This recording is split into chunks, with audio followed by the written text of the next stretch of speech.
రే నోరు ఎల్లబెట్టి ఊపిరి పిలుస్తున్నావు ఎందుక?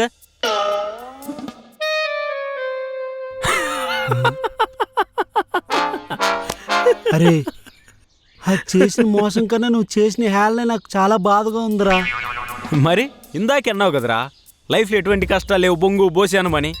ఇంత పెద్ద రాడ్డు దించిపోయింది, ఒక ఆడపిల్ల మోసం చేసిపోయింది. ఛీ! ఒరే చాలా డీప్గా లవ్ చేశాను రా, అందుకే డీప్గా దించిపోయింది. ఫ్రెండ్ లవ్ ఫెయిల్యూర్లో ఉన్నప్పుడు వాదాచడం తెలియదారా? ఓదారిస్తే తగిలిందబ్బా పోద్దా? మరి ఏం చేయాలి? రివెంజ్ తీర్చుకోవాలరా.